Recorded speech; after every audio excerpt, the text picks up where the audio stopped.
Hello, welcome to another amazing session of knowledge wise smart classes. तो आज हम लोग पढ़ेंगे आगे का पार्ट। हम लोग जो सीबीसी प्रीवियस पेपर 2024 का पार्ट 4 है उसको हम लोग करेंगे। ओके, तो आप लोग सभी लोग कॉपी पेन लेके तैयार हो जाइए। मैं 2 मिनट वेट करता हूँ आप लोग का, तब तक आप कॉपी पेन लेके तैयार हो जाइए। हम लोग सॉल्व करेंगे आप क्वेश्चन।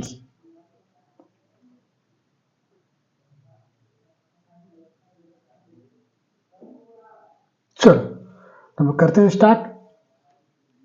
उम्मीद है आप लोग सब सही होंगे। ठीक है, तो आज हम लोग करते हैं स्टार्ट क्वेश्चन सॉल्व करना। तो चलो देखते हैं। तो पहला क्वेश्चन जो हमारा आया था वो क्या था कि क्वाड्रिलेटरल दे दिया था। इन द गिवन क्वाड्रिलेटरल ये से देखिए, अब बहुत इंपॉर्टेंट क्वेश्चन आ रहे हैं। ओके, तो इसको बढ़िया से करना है। ठीक है, तो सबसे पहले हमारा क्वेश्चन है कि एक quadrilateral A B C D. Let set एक quadrilateral A B C D. चलो मैं क्वाड्रिलेटर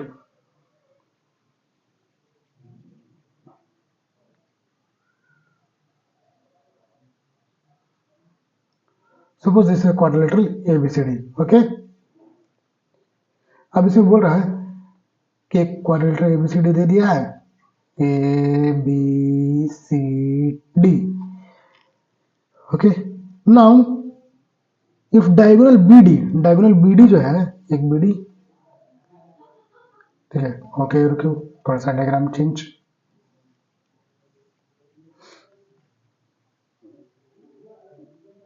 डायगोनल बीडी जो बाइसेक्ट करता है angle B and angle D को। Angle B and angle D are bisected bye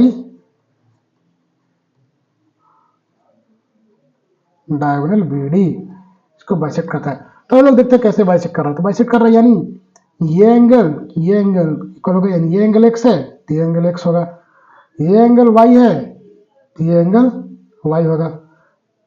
ठीक है, अब हमसे पूछ रहा है कि दो क्वेश्चन है, प्रूफ करना है। वी हैव टू प्रूफ क्या करना है? पहला प्रूफ करना है कि triangle A B D is congruent to triangle C B D. Similar, not congruent but similar है सी बी डी के। देखिए, सिमिलर प्रूफ कर देंगे हम, कॉन्ग्रुएंट प्रूफ कर देंगे। देखिए वेरी इजी। देखो ये आप शेप पे मैं शेप बनाऊं, इसको आप सोचोगे रेक्टेंगल है। Suppose this is not a quadrate, this is general quadrilateral, मतलब जनरल क्वाड्रिलेटरल कोई भी। ठीक है, तब देखो इस दो ट्राइंगल है, ट्राइंगल एबीडी और ट्राइंगल सीबीडी। अब इसको हमको पहले प्रूफ करना कॉन्ग्रुएंट। सिमिलर प्रूफ करने बोला था, लेकिन मैं कॉन्ग्रुएंट प्रूफ कर दूंगा तो आपको सिमिलर प्रूफ हो ही जाएगा आराम से। तो देखो सबसे पहले आप लोग बताओ कैसे प्रूफ करेंगे। तो पहले हम लोग दो ट्राइंगल आते हैं, ट्राइंगल एबीडी और triangle CBD. In triangle ABD and triangle CBD, देखो दोनों एंगल एक्स एक्स है। एक ट्राइंगल ए बी डी में चला गया, एक ट्राइंगल सी डी बी में चला गया। तो बोलते हैं angle A D B equal to angle C D B. Angle A D B is equal to angle C D B is equal to क्या है? एक्स, जो कि हम लोग प्रूव कर चुके हैं क्योंकि डायगोनल बाइसेक्ट कर रहा है एंगल को, दोनों एंगल को। ठीक है, दूसरा है कि angle A B D is equal to angle D B C या सी बी डी बोल सकते हैं। Angle A B D is equal to angle B D और एंगल सी बी डी होगा, C B D angle C B D is equal to Y. तो यहां से हम लोग ये तो प्रूफ करेंगे कि सिमिलर है ये दोनों पॉइंट से। ठीक है, अगर एक चीज और हम लोग देखेंगे, उस दो एंगल बाई एंगल थ्योरम से हम लोग प्रूफ कर देंगे कि सिमिलर है। ये दोनों आप लोग लिख दोगे तो by angle similarity criteria.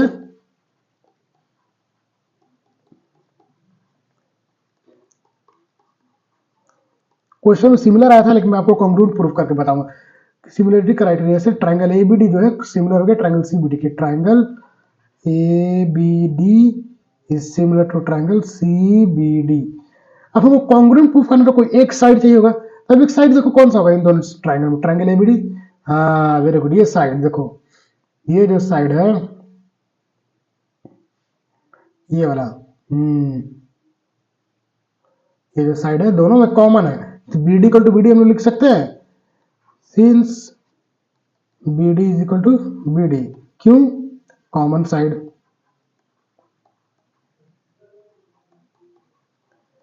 Therefore, triangle ABD is congruent to triangle CBD।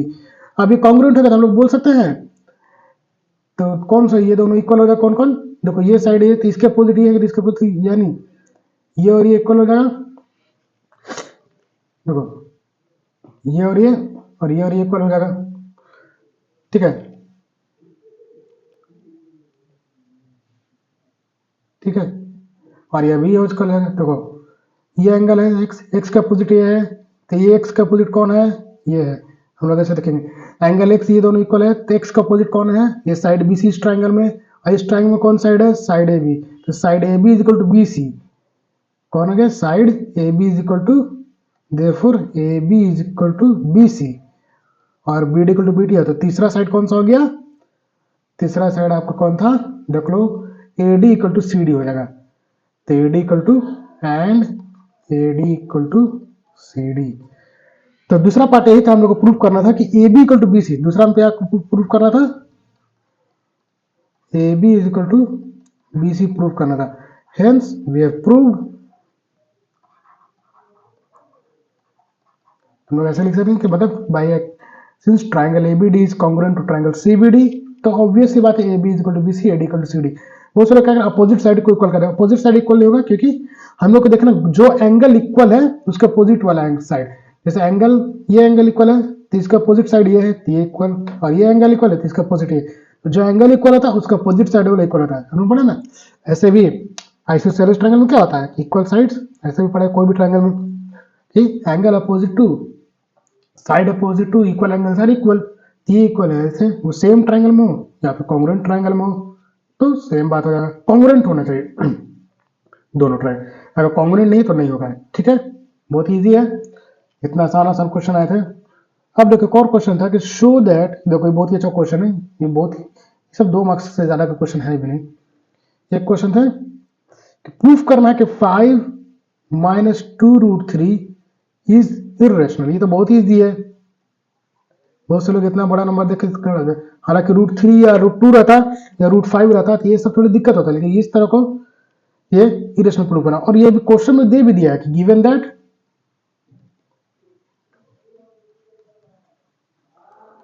√3 is irrational। Now let, इसको सॉल्यूशन देखो बहुत इजी है, 5 माइनस 2√3 बी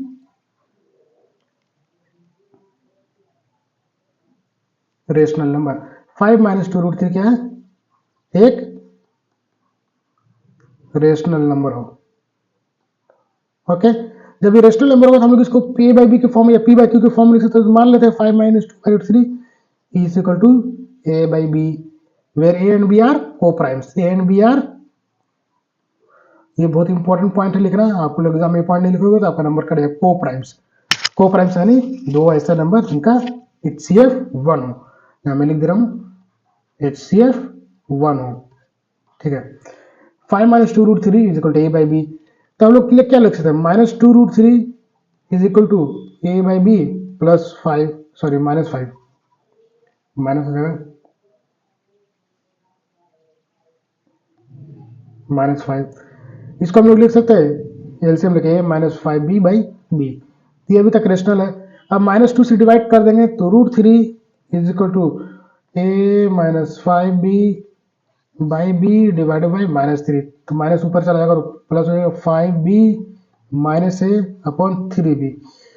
तो यहां से हम लोग जानते हैं कि ये सब ए और बी जो है को प्राइम है, यानी पूरा ये रेशनल नंबर है, ये सारा रेशनल नंबर है, एंड हाँ यहाँ पे b is not equal to 0, ये भी लिखना जरूरी है, तो ये सारे रेशनल नंबर है। तो जब ये रेशनल नंबर है तो √3 भी रेशनल नंबर होना चाहिए, since √3 is equal to 5b minus A upon 3b, since 5b minus 3b is rational number, क्योंकि सारे टर्म्स में रेशनल है, इंटीजर है तो रेशनल नंबर होगा। सो √3 इज रेशनल नंबर, √3 भी रेशनल नंबर होगा, बट ये सब लिखना होगा आपको पॉइंट, जब तक नहीं लिखोगे नंबर नहीं देगा, आप लिखने की कला है। But it is given that √3 is irrational, ये दिया हुआ है, ठीक है। सो √3 इज इक्वल टू, तो जो हम लोग ए बाई बी इसको माने थे कंट्राडिक्ट किए, रेशनल नंबर, ये गलत है। Hence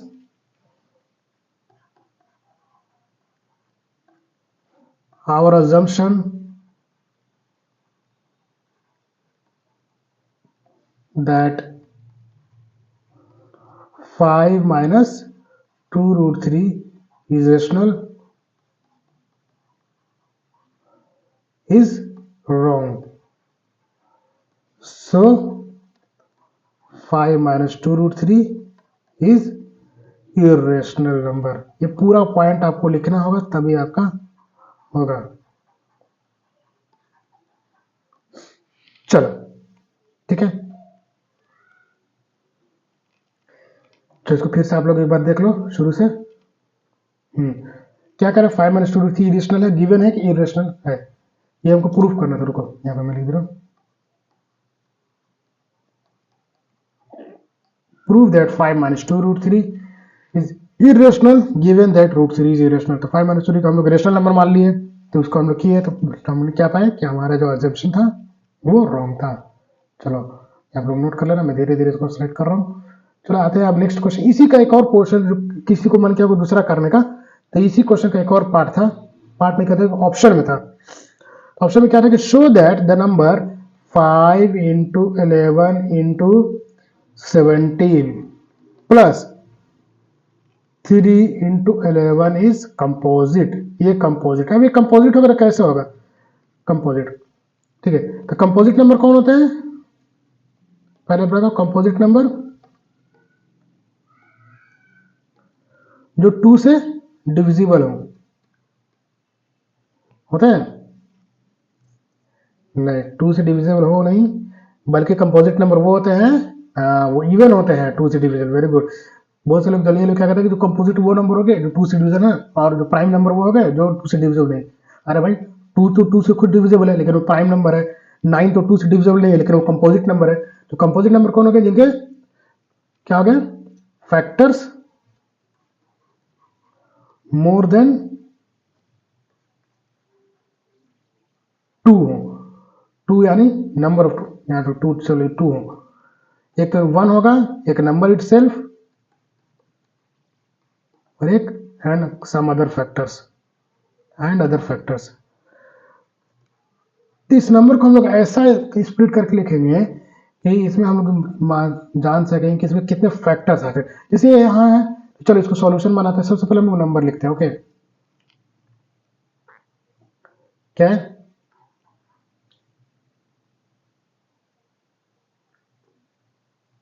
5 into 11 into 17 plus 3 into 11।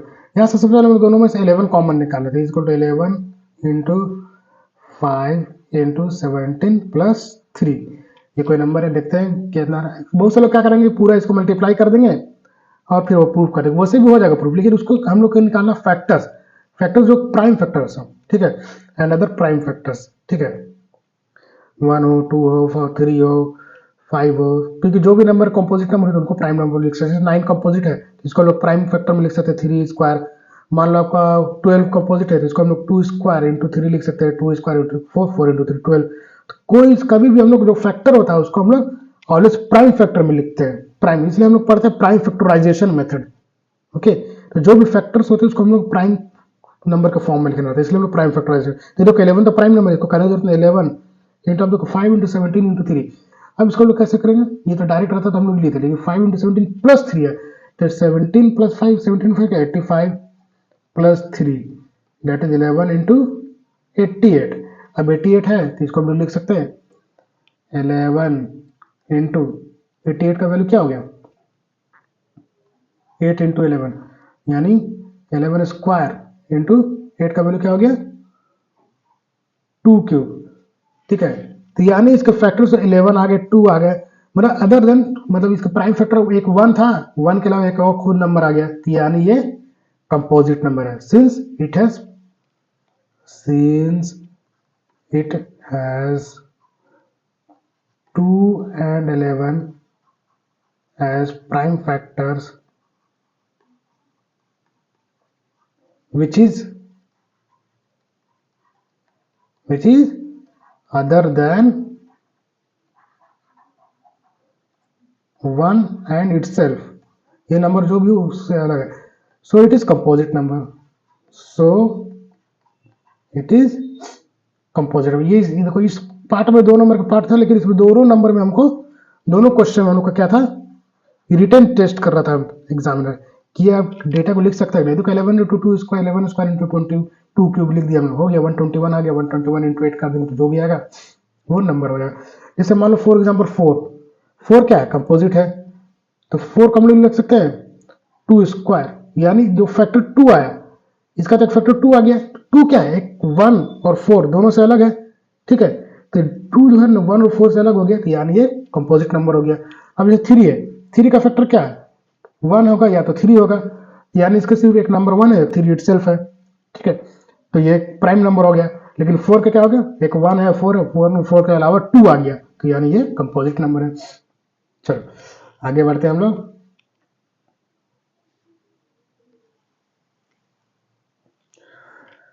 तो अब सेक्शन सी में आते हैं, जिसमें 3 मार्क्स के क्वेश्चन थे। तो पहला इसमें फाइंड द रेशियो, हाँ, तो देखो ये कोऑर्डिनेट ज्योमेट्री का क्वेश्चन। अब हम लोग कोऑर्डिनेट ज्योमेट्री का कॉन्सेप्ट पढ़ेंगे, जिसमें हम लोग पढ़ेंगे सेक्शन फॉर्मूला। सबसे पहले आप लोग सेक्शन फॉर्मूला क्या होता है, सेक्शन फॉर्मूला हम लोग जानते हैं, y equal to my2 plus my1 upon m plus n, और x is equal to mx2 plus m, sorry यहाँ पे n होगा,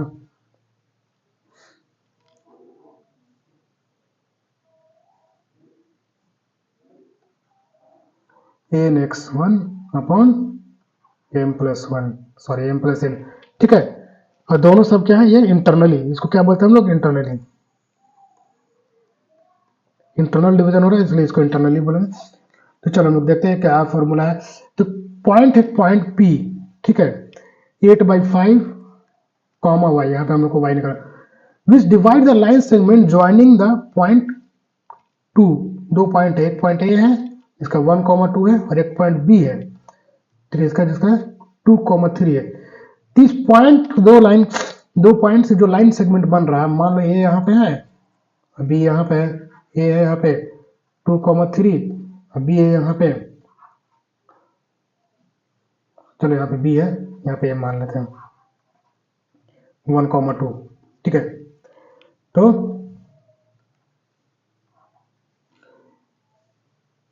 A और B है, इस लाइन सेगमेंट को जो पॉइंट P है, कहीं पे मान लो P यहाँ पे है, इसका वैल्यू क्या है 8/5 y, तो लाइन सेगमेंट जो 8/5 y है, ये इस लाइन सेगमेंट AB को P जो पॉइंट है कुछ रेशियो में डिवाइड कर रहा है 8/5 और y, यहाँ से हमको y का वैल्यू निकालना। y का वैल्यू कैसे निकालेंगे, y का हमको निकालना होगा mx2 हम लोग सिंपल सोचेंगे mx2 प्लस, लेकिन हमको m/n में अब m और n का वैल्यू ही नहीं दिया था, हम लोग कैसे निकालेंगे। तो ये जो 8/5 दिया है, इससे हम लोग पहले m और n का वैल्यू निकालेंगे, इसलिए 3 मार्क्स का क्वेश्चन है। तो देखो m और n का कैसे वैल्यू निकालेंगे, हम लोग जानते हैं जब इस तरह का क्वेश्चन हो तो हम लोग क्या करते हैं, m/n को हम लोग लिख लेते हैं m/n, और m/n is equal to lambda लिख लेते हैं, तो रेशियो हो जाता है हमारा लेमडा इसको 1, ठीक है। अब हम लोग मान लेते हैं कि p जो है डिवाइड कर रहा है कितना में, लेमडा/1 में, तो हम लोग लिखेंगे तो 8/5x is equal to lambda into x2 किसको मानते हैं हम लोग, चलो इसको x2 मानते हैं, लेमडा इंटू 2 प्लस x1 ये 1 इंटू 1 प्लस लेमडा प्लस 1, यहाँ से हम लोग लेमडा का वैल्यू निकालेंगे, उस लेमडा का वैल्यू पुट करके फिर हम लोग y निकालेंगे। ये क्या आ गया 2 lambda plus 1 upon lambda plus 1। तो देखो, तो लेमडा प्लस 1 यहाँ से कॉमन यहाँ निकालेंगे, 8 into lambda plus 1 is equal to 2 lambda plus 1 into 5, तो 8 lambda plus 8 is equal to 10 lambda plus 5, ठीक है। तो 8 लेमडा उधर चला जाएगा, तो यानी 8 minus 5 is equal to 10 lambda minus 8 lambda. ये हो गया, तो 8 माइनस 5 क्या हो गया, 3 इज इक्वल टू 2 लेमडा। तो लेमडा का वैल्यू क्या हो गया, 3/2। तो लेमडा इज टू 1 क्या हो गया, रेशियो जो हो गया हमारा 3/2:1। अब हम लोग दोनों साइड से मल्टीप्लाई करते हैं इंटू 2 से, ठीक है, इंटू 2 से दोनों साइड मल्टीप्लाई करें तो क्या होगा, 3/2 इंटू 2 इज टू 1 इंटू 2, दोनों मल्टीप्लाई होगा, ये 2 तो कट जाएगा, क्या हो जाएगा 3:2। तो हमारा m/n में कन्वर्ट कर दिया हम लोग λ/1 को, क्योंकि हम लोग लेमडा को क्या बोले थे m/n, अब दोनों को हम लोग n से मल्टीप्लाई कर दिए, जैसे m/n बोले ना, m/n/1, तो यहाँ पे हम लोग दोनों को n से मल्टीप्लाई कर दिए, तो क्या हो गया m/n आ जाएगा, ठीक है। तो वही किया हम लोग, तो 3/2 आ गया, तो डिनोमिनेटर से दोनों से मल्टीप्लाई, तो इसको कॉमन सिंपल रेशियो में निकाल लिया 3:2। हम 3/2 से भी कर सकते थे, कोई दिक्कत, लेकिन 3:2 से हम लोग क्या कर दिए, इसको हम लोग सिंपलेस्ट फॉर्म में ले आए ताकि हम लोग को आसान हो। यहाँ पर फ्रैक्शन था, यहाँ पर हम लोग इंटीजर फॉर्म में ले आए, 3:2 हो गया रेशियो, तो m/n क्या हो गया 3:2। तो हमको y का वैल्यू निकालना था, y का वैल्यू क्या होगा m इंटू y2। y2 का वैल्यू क्या था भाई, चलो देख लेते हैं, y2 का वैल्यू 3 और y1 का वैल्यू क्या है 2। चलो m 3 इंटू 3 प्लस 1 मिनट, ये क्या हो गया भाई, क्या हो रहा है, into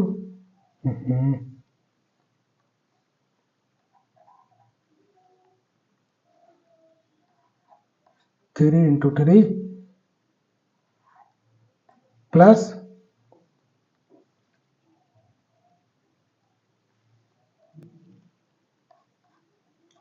2 into 2 upon 3 plus 2 m plus n, यानी 3 इंटू 3 क्या 9 प्लस 4 अपॉन 5, यानी 9 प्लस 4 कितना हो गया 13/5। तो y का वैल्यू हमारा आ गया 13/5। तो हमारा p का वैल्यू क्या हो गया, p जो पॉइंट था क्या था, एक था 8/5 और दूसरा हो गया 13/5। This is our answer. तीस तरह के क्वेश्चन में आपको पेशेंस लूज नहीं करना है। इसमें देखो एक सोचो शरीर भाई m/n नहीं दिया है तो कैसे करेंगे, तो इसी तरह से दिया रहता है, ठीक है, ओके।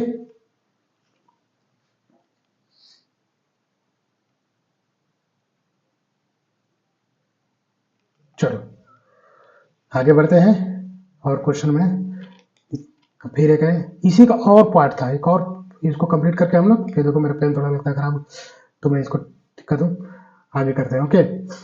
एक एबीसीडी रेक्टेंगल है जो कि फॉर्म बनता है, एक रेक्टेंगल है, ठीक है, एबीसीडी, तो किस रेक्टेंगल का जो कोऑर्डिनेट मतलब एबीसीडी है,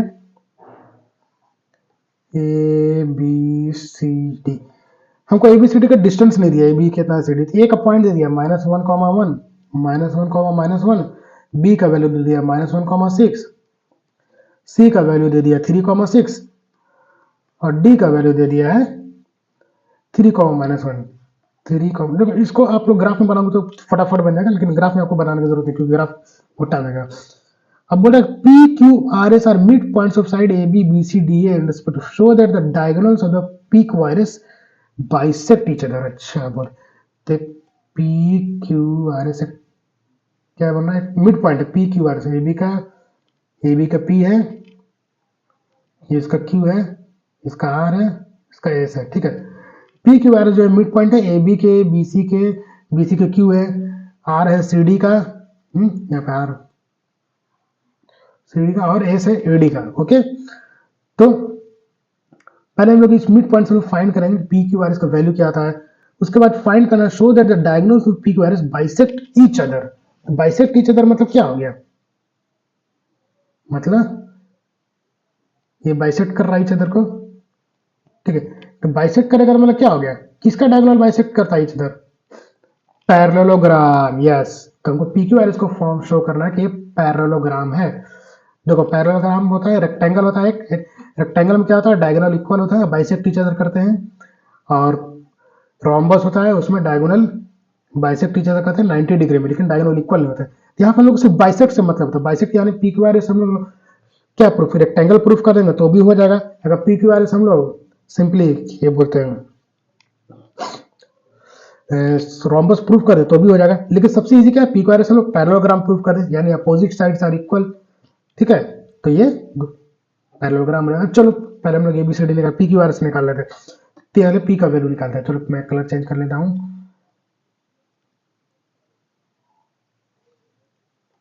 पी पी का कोऑर्डिनेट क्या होगा, P is mid point of A and B, तो -1 -1 एंड बी का वैल्यू क्या है -1 6। तो इसका मिड पॉइंट क्या होगा, तो एक एक्स का मिड पॉइंट क्या होगा पी का। तो देखो पहले इसका एक मान ले x1 निकाले थे, x1 प्लस x2 -1 प्लस -1/2 यानी -2/2 यानी -1 आ गया। ठीक है, और y का क्या हो जाएगा, y1 क्या हो जाएगा इसका -1 प्लस 6/2 यानी 5/2। तो p का वैल्यू हमारे पास आ गया -1 5/2, क्योंकि देखो यहाँ पे -1 x1 प्लस x2, अब वैसे भी देखो ये दोनों स्ट्रेट लाइन में आ रहा है, a यहाँ -1 है, b यहाँ -1 है, तो दोनों सब कुछ सेम होगा। ठीक है, अब इसी तरह q का क्या होगा, q किसका मिड पॉइंट है बी सी का, तो q का हम लोग लिख सकते हैं, q का मिड पॉइंट क्या होगा, q का मान लो x2 y2 है, तो हम लोग x2 y2 निकालते हैं। तो x2 क्या हो जाएगा, यहाँ पे देखो -1 इंटू 1, क्योंकि 1:1 में मिड पॉइंट है, तो 1:2 सभी लोग 1:1 में रहेंगे, तो -1 इंटू 1 प्लस 3 इंटू 1, तो -1 प्लस 3। ठीक है, -1 plus 3 upon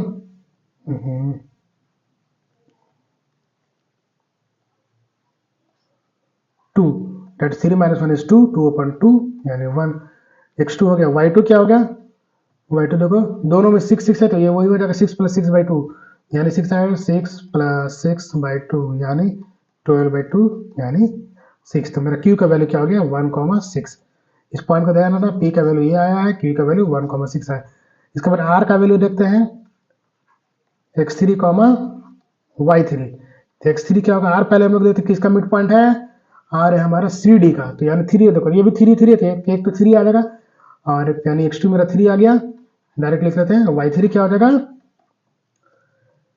6 plus 1, 6 plus of -1, तो 6 प्लस -1/2 यानी 5/2। तो r का वैल्यू क्या हो गया 3, 5/2। अब इस तरह s का वैल्यू हम लोग निकाल लेंगे, मिड पॉइंट x4, y4। तो देखो इसमें क्या है -1 माइनस y का वैल्यू सेम रहेगा y4 का, x का वैल्यू 3 -1 कर देंगे, तो क्या हो जाएगा x4 का वैल्यू आ जाएगा 3 plus -1 upon 1 plus 1 that is 2 यानी 2/2 दैट इज 1। और y4 का वैल्यू हमारा सिंपल क्या रहेगा, क्या था भाई y4 -1। ठीक है, तो s का वैल्यू क्या आ गया 1, -1। चलो फिर से इसको पॉइंट लिख लेते हैं। चलो तो हमारा कौन कौन सा पॉइंट आ गया, p का वैल्यू क्या आ गया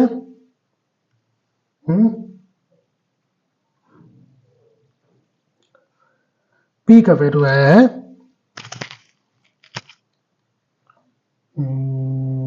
चलो देख लेते हैं हम लोग कहाँ का, -1, 5/2, और q का वैल्यू आया है 1,6, -1, 5/2। ठीक है, q का वैल्यू आया है 1,6। ठीक है, ये -1 है ना, q का वैल्यू 1,6, r का वैल्यू है 3,5/2। क्या हो गया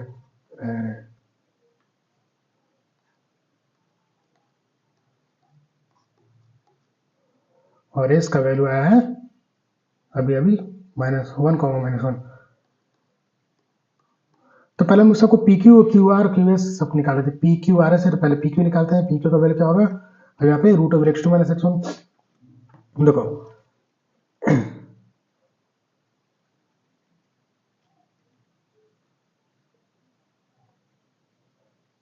तो पी क्यू का वैल्यू क्या होगा -1, show that the diagonals of quadrilateral bisect each other.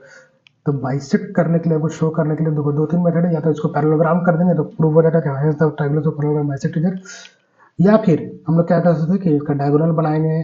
ठीक है, उससे निकालेंगे, फिर मिड पॉइंट निकालेंगे। तो पहले हम लोग पी क्यू, तो चलो पी क्यू का वैल्यू क्या हो गया, -1, 5/2, 1, 6, तो यानी √(x2 - x1) यानी 1 -1 का स्क्वायर प्लस 6 - 5/2 का होल स्क्वायर, यानी कि ये क्या √1 - 2 का स्क्वायर, 6 - 5/2 कितना हो जाएगा, 6 - 6 दूनी 12, 12 कर दिया 7/2 का होल स्क्वायर, यानी कितना हो गया √4 प्लस 7 49/4, यानी 14 4 था कितना हो गया 16 प्लस 49/4, यानी क्या हो गया √64/4, 64 नहीं 65/4 हो गया, ठीक है। तो यानी √65/2, ये पी क्यू का वैल्यू आ गया। क्यू आर का हम लोग देखते हैं, क्यू आर का वैल्यू क्या है, √1,6, तो 1 - 3 हो जाएगा 6 में √1 - 3 स्क्वायर प्लस क्या है 6 - 5/2, 6 - 5/2,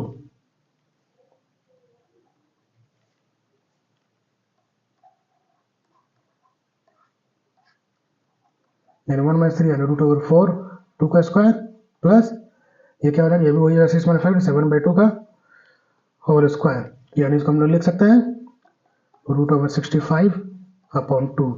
तो देखो दो adjacent P Q equal to Q R आ गया। अब आर एस देख लेते हैं, आर एस का वैल्यू क्या है 3 - 1, ये भी वही जाएगा 1 - 3 √1 - 3 का स्क्वायर प्लस ये क्या है -1 - 5/2,